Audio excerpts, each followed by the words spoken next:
That night on the Uttarakhand hill roads, Veer and Neha lived through something neither of them has ever been able to explain. Veer and Neha Joshi lived out of a converted tempo traveler, drifting through the hill roads of Uttarakhand. To tourists at the Rishikesh Ghats, they were just the camper couple. Veer sold rudraksha and healing stones at the weekend market. Neha practiced acupressure. It was never much money, but enough to keep moving, enough to feed something in them a fixed address never could.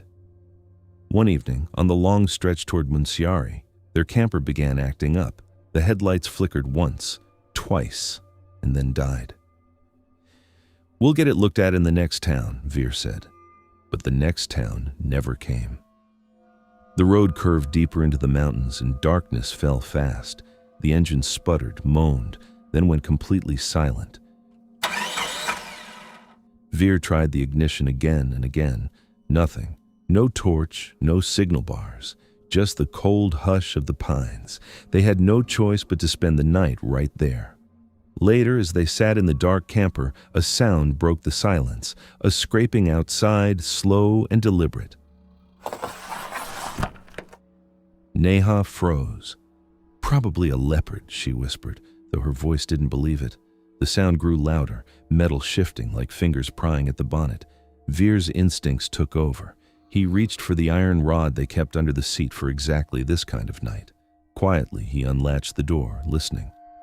Then the noise stopped, too suddenly. He held his breath and pushed the door open, rod raised. What he saw made his blood run cold. Standing right beside the front bumper, lit only by the silver glow of the moon, were two figures, smiling softly. His breath caught. "Neha!" he called, voice shaking. By the time she scrambled to the door, the figures were gone, just the empty wind-swept road, the silent looming mountains.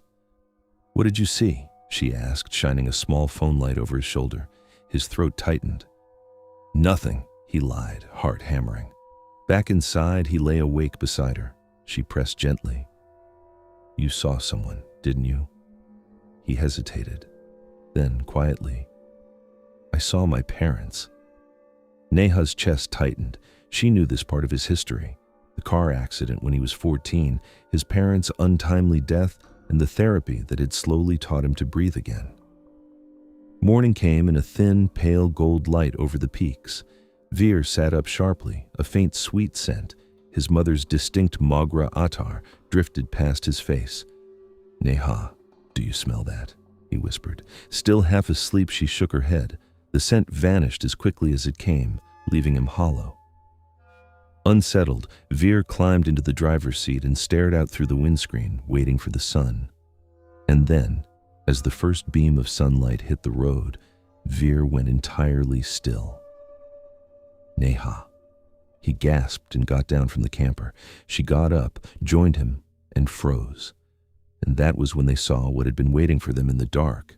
Just 2 feet ahead of their front tires, the asphalt road had completely collapsed into a massive, bottomless gorge.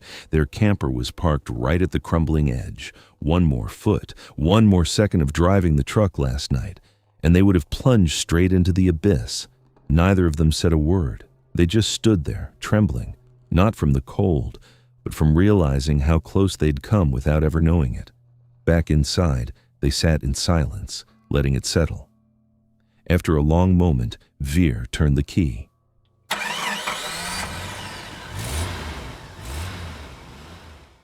The engine started instantly, perfectly, as if it had never failed at all. Hands shaking, Veer reversed the camper and turned it around. As they drove back the way they came, a milestone came into view. Munsyari, 2 kilometers ahead. Veer hit the brakes. Neha stared at the sign, her breath catching.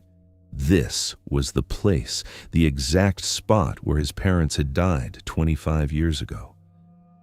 "Veer," she whispered, "what you saw last night." "It wasn't in my head," he said quietly. "It never was."